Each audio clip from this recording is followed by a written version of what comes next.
Hello guys, welcome to yet another episode in this series where we talk about loops and stems and how to make them work for you. And in this episode we're going to be looking at loop manipulation. By the way, if you haven't subscribed to my YouTube channel, do so, and also like and share with your friends and your fellow musicians. Let's get to it. So this is the live set we were using in the first episode, and it had these loops.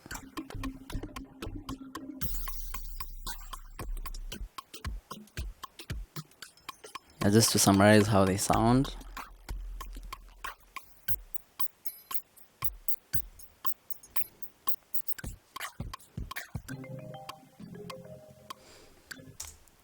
So loop manipulation is just the act of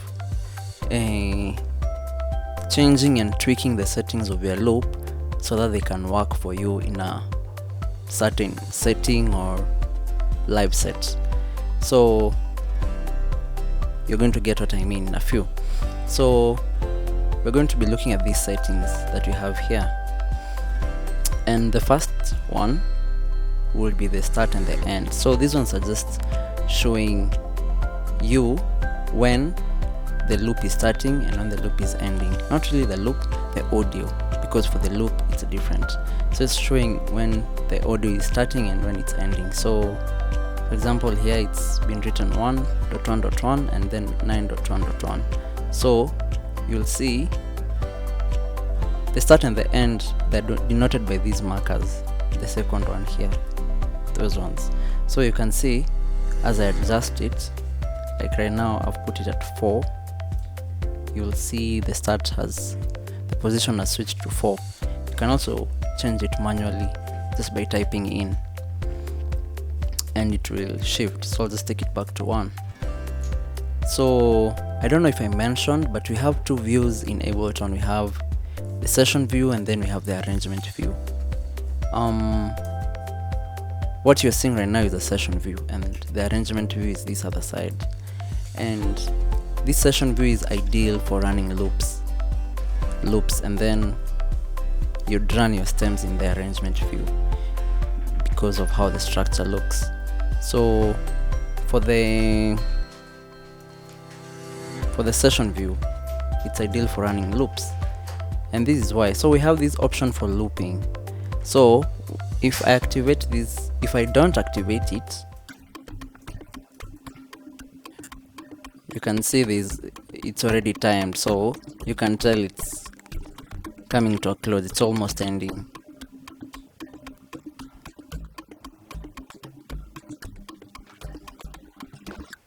Yeah, so it's always you just need, especially if you have an audio clip that is like 2 seconds, 3 seconds, just a whole bar, you need to loop it so that it can keep playing. So that's for the loop, and you can also change the position of when the loop is going to start.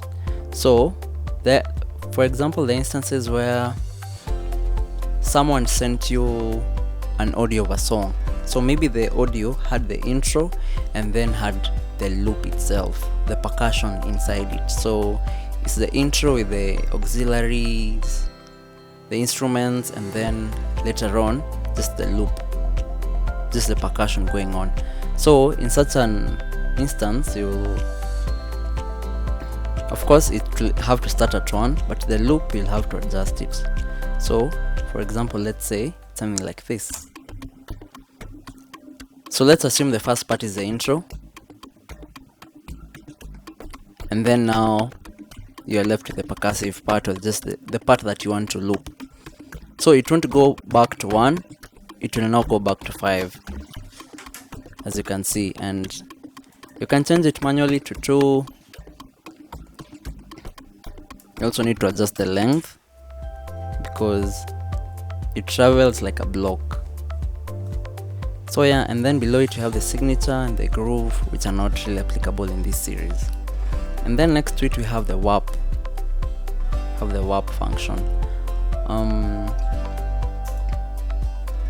The warp function is basically a tool for manipulating the audio, further manipulating. So I'm just going to load going to load a loop here, which I know hasn't been warped.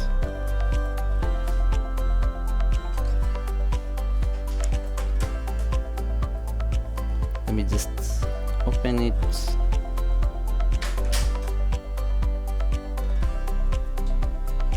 Yeah, long.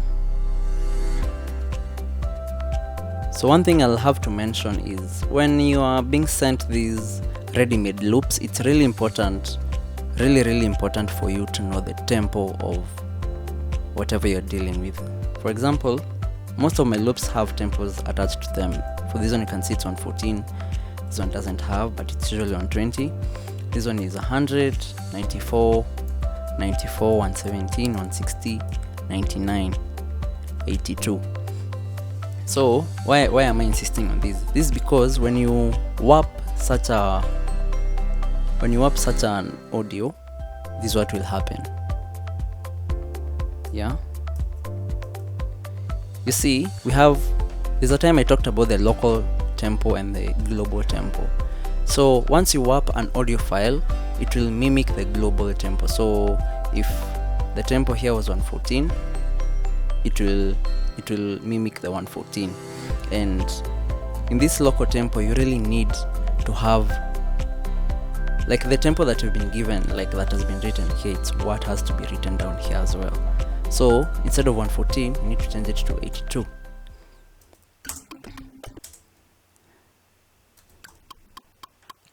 So no matter the tempo, you're able to, for example, this is Amapiano. You can see the tempo is 114, and also the tempo that has been set up here is also 114. You can also change the tempo and it's responsive.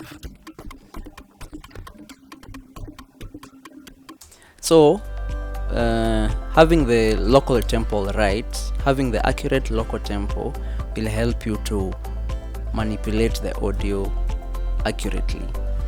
So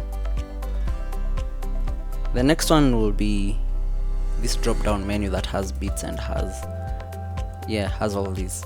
For this series or for this context, we'll only use beats and complex, and I just want you to hear the difference. So when it's on its original tempo, it sounds fine because that is the tempo at which it was created. But then you realize as I start reducing it,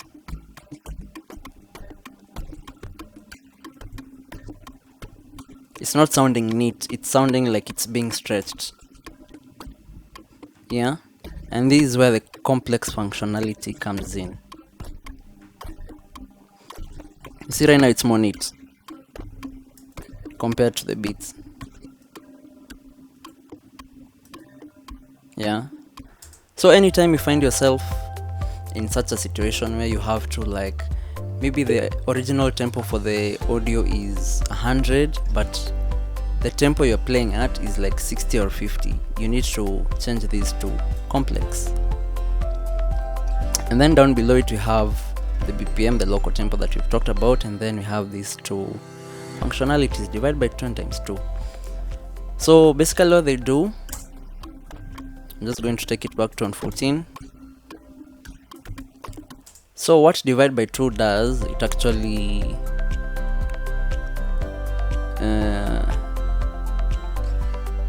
it makes it faster times 2. Like it's faster, double the speed. I don't know if that makes sense. Practically this is what I'm saying. You see, that's really fast. And then times 2 will like reduce the tempo by half. Yeah, that makes sense. Yeah, times 2 reduces the tempo by half, divide by 2 increases the tempo by 2 twice. Yeah, so that is what these two buttons do. That's the original. Make it faster by doubling it. Yeah, let me play a loop here, maybe that will make sense. Let me turn this off for a minute.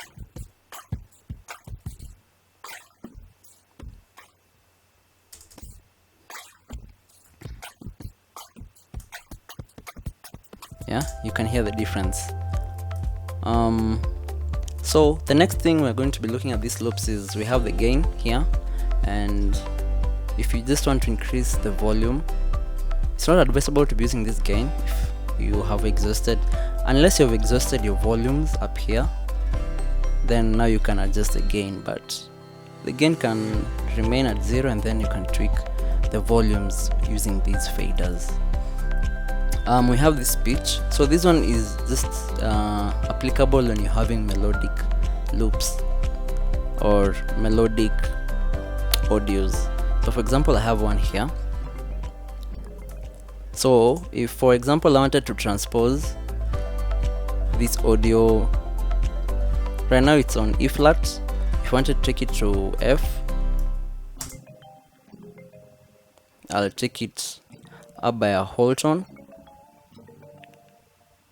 and now we're in F. Just add some groove.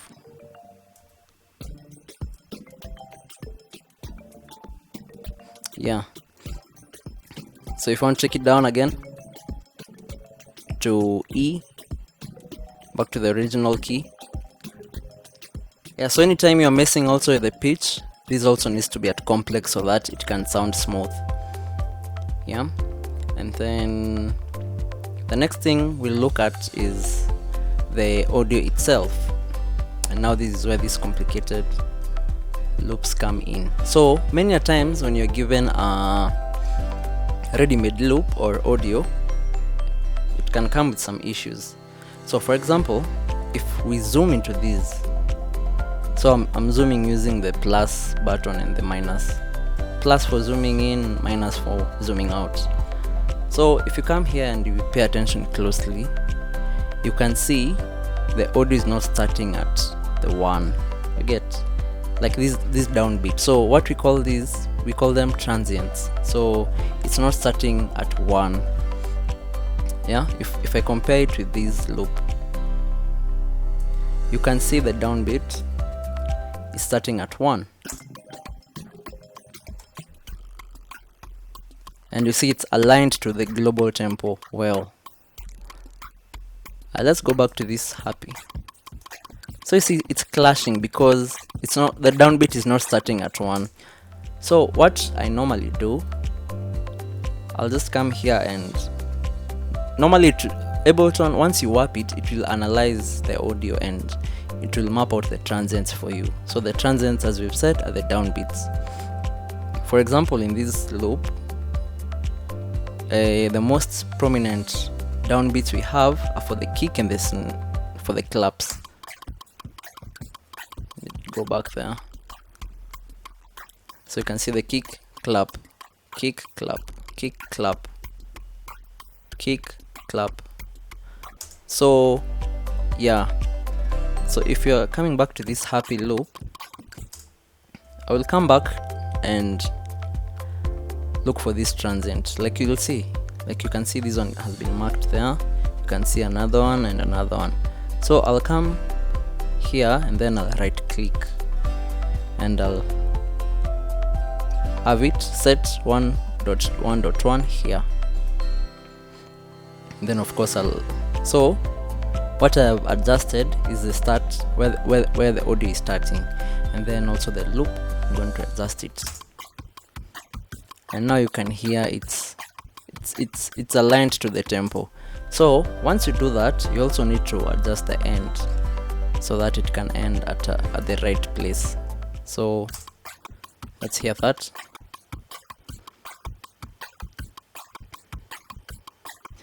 So that sounds perfect. Do I have another one that disturbs me like that? Yeah, we have this one. I'm just going to set it at its original tempo. Yeah, I'm also going to adjust its gain by 10 dB, or maybe 14. Yeah, so as you can hear, it's not aligning with the click well.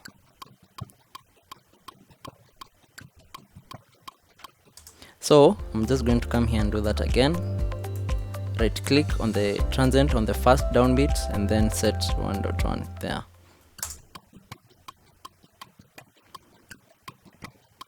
Sounds better, yeah. And then because these are long, it's a 36 minutes 37 minutes audio, so I can just loop like the first bar. You can loop easily by hitting Ctrl and L.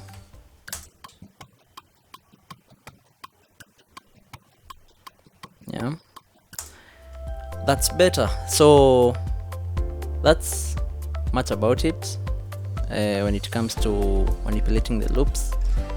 But when it comes to session view, I'll give you a bonus tip. So I used to do this a while back when I used to run stems on this side, in a way that I know the singer is going to follow the structure, but again I'm not so sure. So there's this thing we call the follow action. So if you can't get it, you can just click on these numbers and you'll find it. So we have the follow action, and just basically how it works. I'm going to activate it. I'm going to activate that too.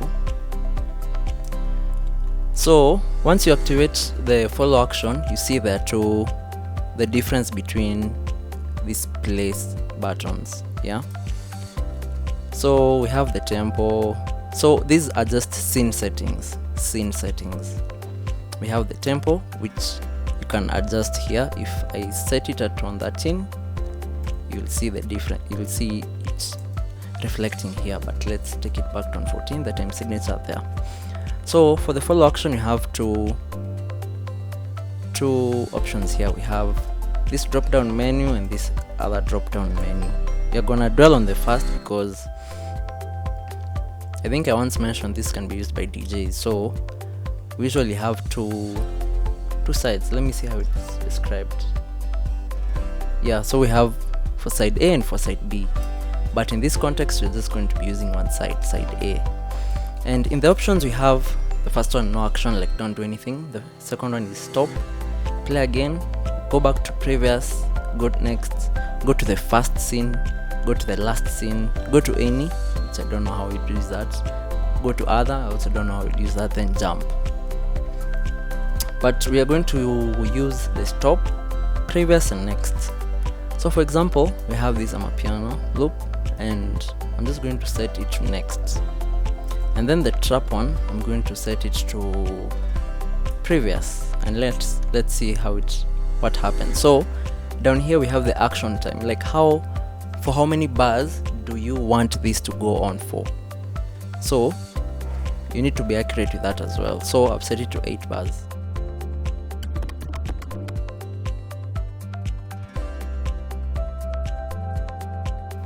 That should be fine. You can see already this scene is getting ready, the way it's flickering. Yeah,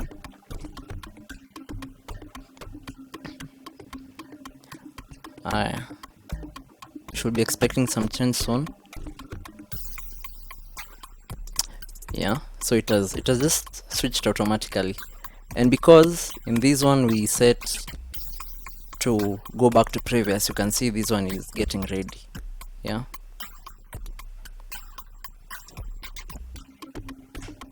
and now it will be a loop of Amapiano trap. So this is ideal to use when you're running stems in this side.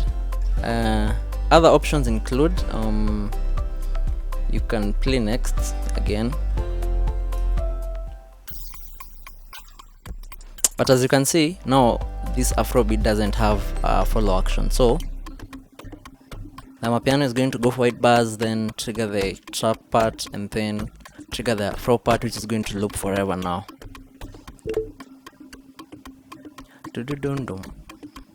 Let's see.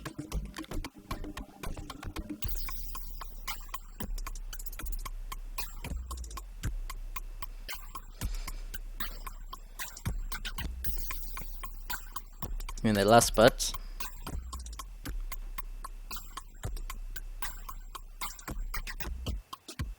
and then now the Afro loop is just going to loop forever. So you can just research on how to use these on your own. Personally, that is how I'd use it when I'm having loops, and then I've divided the sections like verse, chorus, bridge, Yeah, so we're going to look at that when we are dealing with the stems.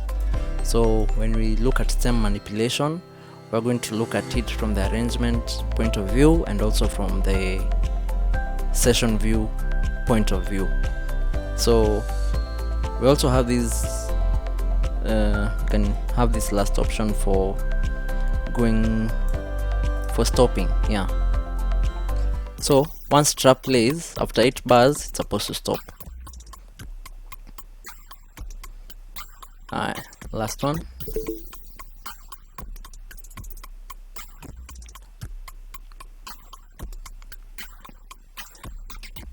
And now it stops. So like how to gauge the amount of time you're supposed to write down here. So it's something you can see. For example, of course I'll say 8 bars, but when you actually listen to the loop, it's not really, I'd say this is 1 bar. But as you can see in Ableton's timer, it's going for like 5, it's going till number 5. So this whole bar is like going till number 4. So it's gonna go for 2 rounds and then it's gonna skip to the next loop. Because I put 8, yeah. So for me this is 1 bar. So it's gonna go for 2 bars and then skip to the next loop.